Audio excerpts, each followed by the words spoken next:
Felt like that TikTok girl doing that, you know, no one else is 12. Okay.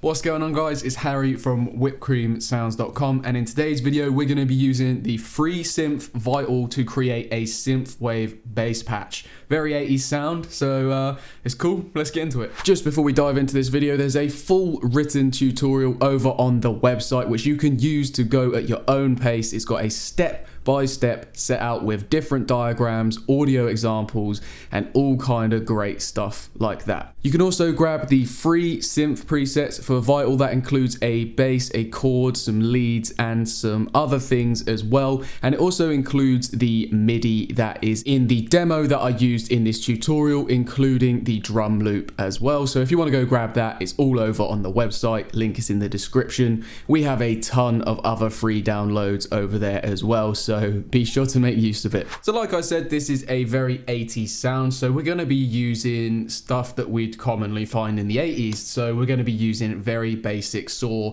square, and sine shapes. So to start off with, what we're going to be using is a saw wave, and we're going to take this unison up to 3, turn it down to 15, so we get that nice wide detune sound on the saw. Then we're also going to take this pitch down to about -9-ish, -10, that will do, and we're going to take this down to -12.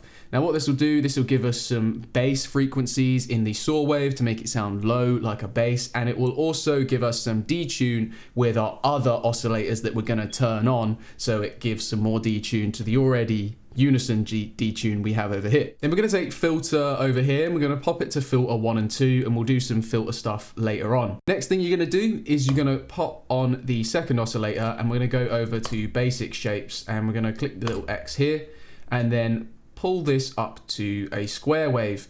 Now the square wave sounds kind of like a train in a way. It adds a little bit of digital warmth to the sound. We're also going to pop this down to -12, and then we're going to pop the pitch over here to 9, just so we've got that detune going on. Pop the unison up to 3, take that down to around 18% as well. Now let's have a listen to the sound that we got so far. As you can hear, it's very wide and nice. If we turn the unison off,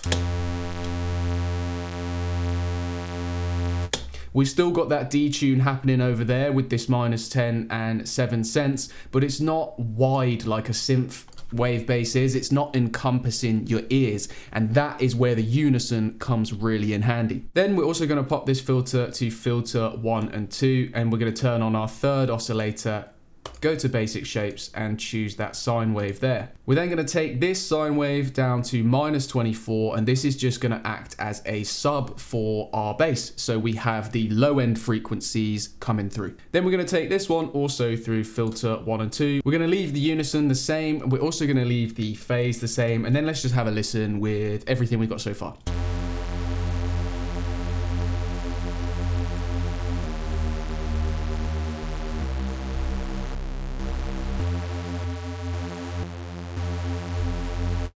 And as you can hear, adding them all together really adds up to a nice, fat, warm sound, which is what we want to start with for this beautiful synthwave bass. So the next thing we're going to do is we're going to turn on the noise oscillator, and obviously in the 80s they would have only had white noise, pink noise, and I don't know, a number of maybe cassette hiss and stuff like that, but mainly on the synths there would have been white noise. So we're going to use a white noise oscillator here. We're going to turn the level down, and we're going to control this with modulation in a second. Then we're going to take the pitch down -12, and then we're going to pop this through filter 1 and 2 as well. Now what the white noise will do is it will add a bit of texture to the sound, and it will add a bit of kind of height to the sound as it's being played, a little bit of a like crack and a little bit of depth. Then we're going to head over to the filter section. We're going to turn on filter 1 and 2. We're going to go to analog, and we're going to go to 24 dB there, and we're just going to crack the resonance up very, very slightly. Now we're obviously going to send through all our oscillators here. We're going to leave the mix knob the exact same, and then we're going to leave that as is. Then for filter 2, we're going to go to analog 12 dB, and we're going to take the resonance down a little bit till it's a nice kind of curve like that, tiny little bump. pop everything through it as well, and then we're going to leave everything the same until we sort out our modulation. Then for the envelope section, we're going to take this attack up, and we're literally going to just put it slightly up so it doesn't click at the start of every single note. We're going to take the decay back to around here and just leave it like that. Then on envelope 2, we're going to set this up like this, a nice ramp down, and we're going to have a nice long release kind of like that, so we can control one of the filters to create some extra texture and depth to this sound with. Then we're going to use this filter to control the cutoff on filter 1, and we're just going to pop that to around there-ish. So you're going to take that to around 49. Then what this is going to do when you play the sound is it's going to kind of open up the sound and then close it very slowly over time, so you kind of got like that that you commonly find in synthwave basses. But let's just have a listen.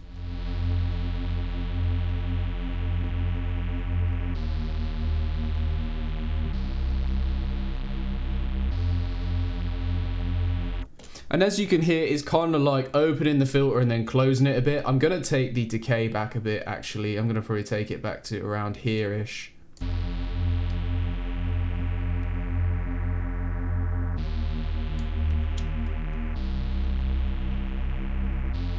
Yeah, that's perfect. So it's kind of like opening the sound and then closing it and just giving it a little bit more movement for us to do cool things with. Then we're going to take this LFO one here. We're going to pop it down like that, so it's like a ramp down saw wave. Then we're going to take that down, the little curvature thing, slightly, not too much, because we kind of want it to be sort of open while we're playing it with the filter, but not too open and not too shut, because otherwise it'll be too stabby, or otherwise it'll have too much sustain, basically. Then we're going to take that LFO one there, and we're going to pop this on the filter cutoff here, and we're just going to bring this back around to 29-ish, and let's just take a listen with everything. Oh, before we take a listen, we need to change this to an 1/8,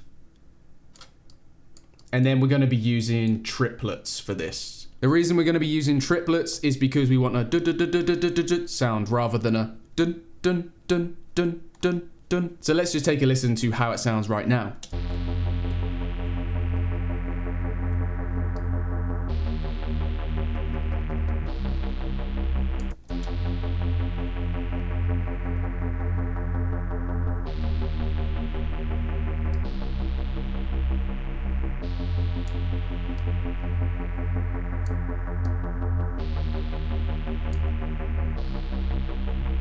And as you can hear from that, we are really starting to shape up this sound. From listening just then, I'm going to pull this cutoff back to around here, and then I'm also going to pull this down a tiny bit, just so we've got a more of a subtle kind of plucky sound on it, rather than a harsh open sound. We want a like boop, rather than a wah.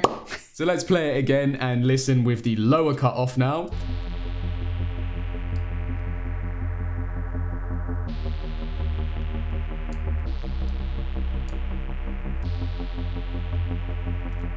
Then the next thing you're going to do is you're going to take this LFO and you're also going to pop it on the noise oscillator. We're going to take that noise oscillator down to 0.61, and what this is going to do is every time that LFO acts, it's going to basically trigger that white noise to the level we have set it. Now if we have a listen with the white noise, you'll hear the difference that it makes.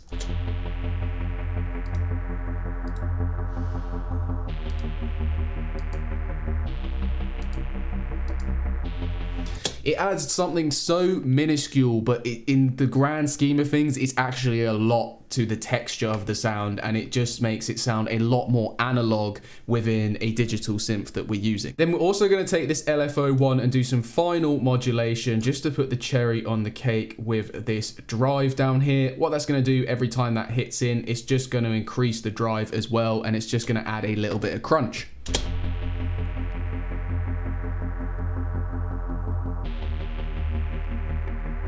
And as you can hear, it just sounds bigger. Then we're going to head over into the effects tab. Now for the effects, you're going to want the distortion on first, and we're going to choose soft clip, pop the drive up to around 6 decibels, and we're going to take the mix down to around 0.25. What soft clip is going to do is it's going to clip the signal, but it rounds off the peaks. So when it clips, it doesn't cut them in a straight line. So it makes a nice warm analog distortion. If you want to learn more about soft clipping, I've done a full tutorial in the description below over on the website that explains all the uses of soft clipping, what it is, what it does, and how to use it to make your sounds better and to make your mixes better. For the purpose of now, we're just going to pop the soft clip on, we're going to leave it there and just have a listen to how it changes the sound.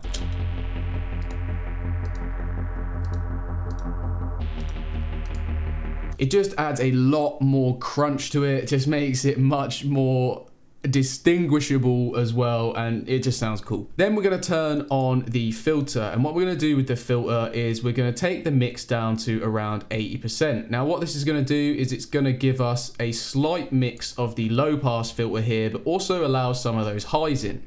Now the highs were too harsh for my liking, so I did this. If you like the highs, you can take this filter off, but I preferred it with a little less high end so it doesn't clash with all the other elements that I had. We're then also going to take this LFO1 over here and we're going to pop it on there and put it to around like this little bit of the pie, so it's about 45-ish. And if we take a listen with the analog filter on, we need to turn the resonance down.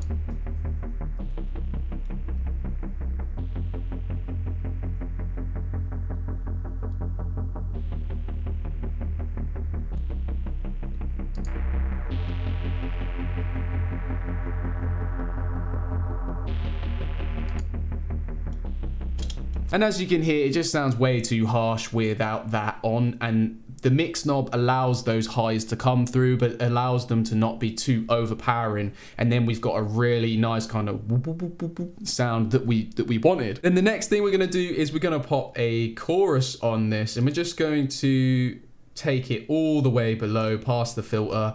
We're going to turn the voices to 12 because we don't want too many on. And then we're also going to change the frequency to a half. Where is it? There we go. Put the depth down because we don't want it to be too detuned and too stereo wide. And then pop this back to around 3.5 as well. We're also going to take the feedback knob down a little bit, and we're going to take the mix down just to add a little bit of source on the top. And then we're also going to put the cutoff all the way up to the top just to take out those lows, because we don't want the chorus reacting on the low end information because it's a stereo widening tool. Now let's just have a listen with the chorus on.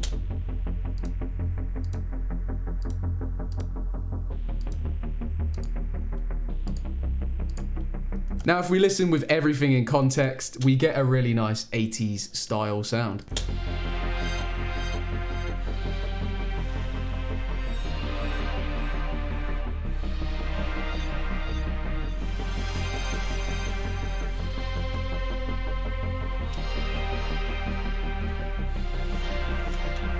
Now that is the bread and butter of the sound, and we're pretty much done apart from this amazing bonus tip I'm about to give you, which is to go down to the description, like the video if it did help you. It really does help me out and put a smile on my face. If you didn't like it, please dislike it and let me know why. And then also, if you do want to see more sound design tutorials like this, hit the subscribe button and the notification bell. I've already done stuff on Medicine and Mr. Carmack. I'm planning to do stuff on Sam Galatry, 53 Thieves, and a load of other artists and different styles as well. I'm also going to be doing mixing and mastering videos and loads of other stuff as well. There are also loads and loads of written tutorials over on the website that you can go through at your own pace and speed by just reading. You don't have to keep up with someone on video who might be faster than you.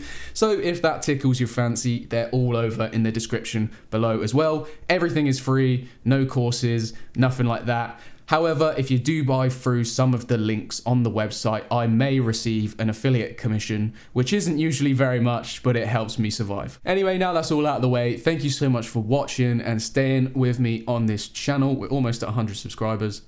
I'm so happy about that. And yeah, if you've got any suggestions, please pop them down in the comments below. I'm happy to dissect any kind of style, any kind of tune. If you want me to do some stuff on mixing and mastering, let me know, because I am ready to go and design different videos around what you guys need, because I'm here to help. At the end of it all, it's all about helping people make better music and enjoy their craft more. So with that said, thank you very much for watching, and I will see you in the next one. Bye bye.